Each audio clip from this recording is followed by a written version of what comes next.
انسان کی زندگی میں کچھ چیزیں ایسی ہوتی ہیں جو بے پناہ پریشانی پیدا کر دیتی ہیں۔ کچھ انسان کی سوچیں ایسی ہوتی ہیں جو اسے توڑ کے رکھ دیتی ہیں۔ ان میں سے جو سب سے بڑی چیز ہے، جو بڑی ہی انسان کو پریشانی میں مبتلا کر دیتی ہے، اس کے لیے زندگی کے شب و روز کو گزارنا انتہائی مشکل کر دیتی ہے، وہ چیز ہے اللہ تعالیٰ کی رضا پر راضی نہ رہنا۔ انسان جب زندگی اس طرح کی بنا لیتا ہے کہ کیوں نہیں ہوا اور کیسے ہوگا اور اسے ہونا چاہیے تھا اور میں نے محنت کی تھی اور میں نے پوری اس پر صلاحیت لگا دی تھی، پھر یہ کام ہوا کیوں نہ، یہ چیز اسے پوری طرح اندر سے توڑ دیتی، یہ انسان کو روحانی طور پر پوری طرح کھوکھلا کر دیتی۔ اللہ تبارک و تعالیٰ کے بندے کی شان یہ ہوتی ہے کہ خوشی ہو، غمی ہو، راحت ہو، تکلیف ہو، نعمت ملے نہ ملے، الغرض ہر اچھی اور بری حالت پر وہ جو پوری طرح رب کی رضا پہ راضی رہتا ہے، اللہ تعالیٰ اسے سکون عطا فرما دیتا ہے۔ شکوہ نہ ہو، واویلا نہ ہو، شور نہ ہو، پورے طور پر جو بندہ رب کی رضا پہ راضی رہے، اس کے فیصلوں کو تسلیم کرے، ہر حال میں اللہ تبارک و تعالیٰ کی رضا پہ راضی رہے۔ ہاں ایک چیز ہے کہ وہ گناہوں والی زندگی پہ راضی نہ ہو، ظلم و ستم پر راضی نہ ہو، اس کو چھوڑنے کی، توڑنے کی کوشش کرے۔ یہ میں بات کر رہا ہوں دنیاوی معاملات کے اندر، رزق کے حصول کے معاملات، صحت اور بیماری کے معاملات، عروج اور زوال کے معاملات، ان معاملات میں پوری طور پر وہ اپنے رب کی رضا پہ راضی رہے۔ ایک ہے اللہ تعالیٰ کا بندے سے راضی ہونا، وہی بڑا ضروری ہے۔ رب جب تک راضی نہ ہو اتنی دیر تک زندگی میں قرار نہیں، مسلمان کی کامیابی نہیں۔ ایک ہے اللہ تعالیٰ کا راضی ہونا، وہ بھی بڑا ضروری ہے، اور ایک ہے بندے کا راضی ہونا، وہ بھی بڑا ہی ضروری ہے۔ ہماری زندگی کو کھا گئی یہ چیز کہ میں غریب ہوں تو امیر کیوں نہیں ہوں، میں بیمار ہوں تو تندرست کیوں نہیں ہوں، میری شہرت کم ہے تو زیادہ کیوں نہیں ہے، اس کاش کو، کیوں کو۔ حضرت عبداللہ ابن مسعود رضی اللہ تعالیٰ عنہ فرمایا کرتے تھے، میری زبان پہ انگارہ آ جائے اور جل جائے، وہ اس سے بہتر ہے کہ میں یہ کہوں کہ یہ کام ایسے کیوں ہوا ہے یا ایسے کیوں نہیں ہوا۔ میرے رب نے جو کیا ہے، جس وقت کیا ہے، جس کرم سے کیا ہے، اس نے بہتر ہی کیا ہے۔ اللہ تعالیٰ کی رضا پہ راضی رہنا، اس کے فیصلوں کو تسلیم کرنا، مقام تسلیم و رضا پہ رہنا۔ قرآن مجید میں نا اہل ایمان کی جو علامت بیان کی ہے، اور جگہ جگہ صحابہ کرام علیہم رضوان کے لیے جو لفظ آیا ہے وہ بڑا قابل غور ہے۔ وہ لفظ یہ ہے کہ رضی اللہ عنہم ورضوا عنہ، فرمایا وہ لوگ ہیں کہ اللہ ان سے راضی ہے اور وہ اللہ سے راضی ہے، وہ بھی اپنے رب سے بڑے راضی ہیں۔ مقام تسلیم و رضا ہے، رضی اللہ عنہم ورضوا عنہ، اللہ ان سے راضی ہے اور وہ، یہ سورۃ المائدہ ہے تو رب کیا فرماتا ہے، ذالک الفوز العظیم، یہ بہت بڑی کامیابی ہے کہ بندہ اللہ سے راضی ہو اور اللہ اپنے بندے سے راضی ہو، تو ذالک الفوز العظیم، یہ بڑی کامیابی، یہ زندگی میں روحانی طور پر مضبوط ہونے والا کام۔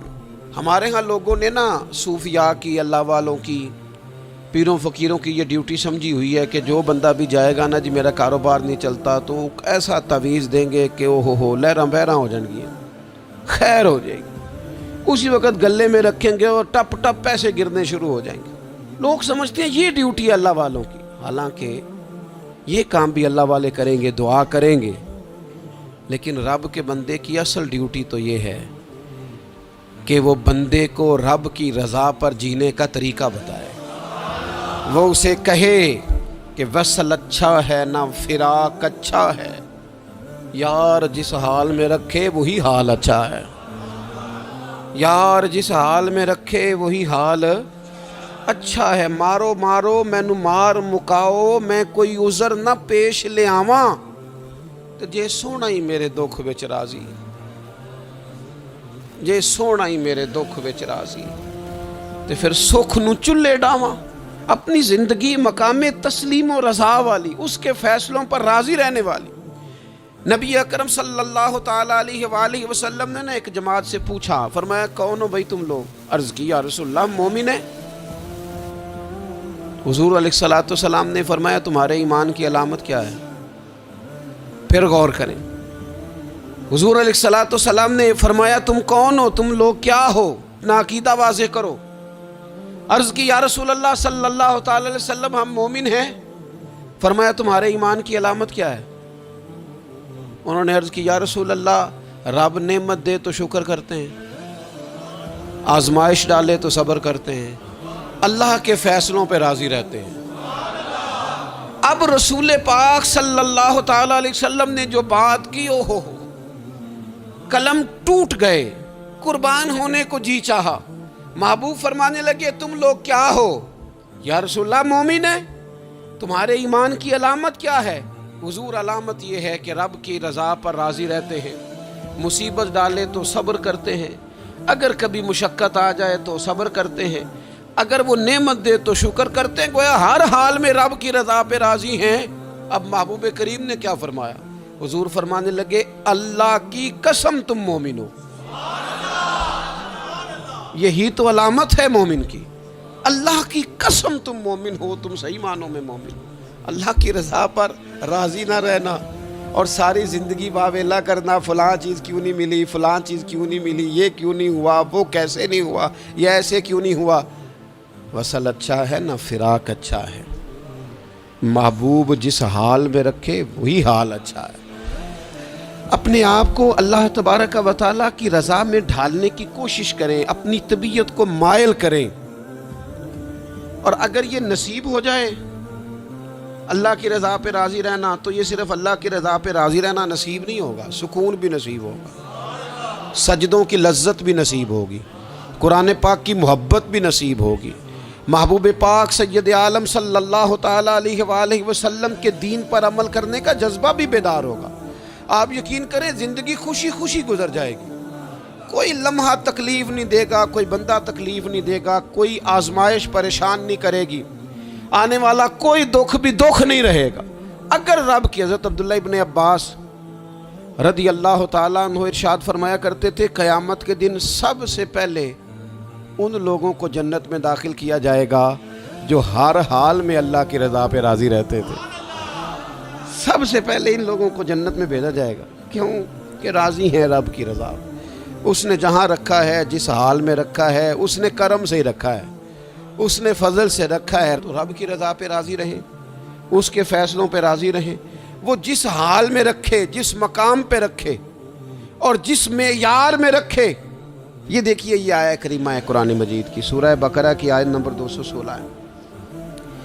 یہ نا بہت بڑا فلسفہ ہے رب کی رضا پہ راضی رہنے کا۔ یہ آیہ کریمہ میں سمجھتا ہوں اگر کسی بندے کو پوری طرح یہ سمجھ آ جائے نا تو پھر عقیدہ توحید بھی پکا ہو جائے گا، اس کا نظریہ اپنے رب کی رضا پہ مستحکم ہو جائے گا۔ اللہ تعالیٰ نے کیا ارشاد فرمایا، ذرا انداز دیکھیے رب کریم کا اپنے بندوں پر کرم کرنے کا اور سمجھانے کا۔ فرمایا کتبہ علیکم القتال وہو کرہ لکم، تم پر نہ جہاد فرض کیا گیا اگرچہ وہ تمہیں ناگوار ہی ہو، چاہے تمہیں اچھا نہ لگے۔ کتب علیکم القتال وہو کرہ لکم، فرمایا تم پر جہاد ضروری قرار دیا گیا ہے، لڑنا اللہ کی راہ میں تم پر ضروری ہے، فرض ہے، اگرچہ وہ تمہیں ناگوار ہو۔ اور پھر آگے پتہ کیا فرمایا؟ حد کر دی۔ بڑی بڑی دنیا میں لوگ معرفت ڈھونڈ کے لائیں گے پر دم توڑ جائے گی۔ کیا سمجھایا ہے اور کیا معرفت دی ہے اپنے بندے کو۔ اللہ کریم نے ارشاد فرمایا وَعَسَىٰ أَن تَكْرَهُوا شَيْئًا، فرمایا قریب ہے کہ کوئی بات تمہیں بری لگے، وَهُوَ خَيْرٌ لَكُمْ، اور وہی تمہارے لیے بہتر ہو۔ تمہیں ناگوار گزر رہی ہے اور وہ تمہارے لیے بہتر ہو۔ اور فرمایا وَعَسَىٰ أَن تُحِبُّوا شَيْئًا وَهُوَ شَرٌّ لَكُمْ، اور قریب ہے کہ کوئی بات تمہیں بڑی پسند آئے اور تمہارے حق میں بری ہو۔ تو جئیں کیسے، گزارا کیسے کریں؟ رب نے خود فرمایا گزارا اس طرح کرو کہ واللہ یعلم وانتم لا تعلمون، اللہ جانتا ہے تم نہیں جانتے، لہٰذا وہ جو تمہارے حق میں فیصلہ کرے اسے قبول کرو۔ جیو جیو اس طرح جیو، یہ جان کر جیو، اس کو پڑھ کر جیو، اس کو دل پر لکھ کے جیو کہ واللہ یعلم وانتم لا تعلمون، اللہ جانتا ہے تم جانتے نہیں ہو۔ تو رب جو جانتا ہے وہ تمہارے حق میں وہی فیصلہ فرماتا ہے، جو بہتر ہوتا ہے وہی تمہارے حق میں فیصلہ کرتا ہے۔ یہ آیت مضبوط کرتی ہے بندے کو، طاقت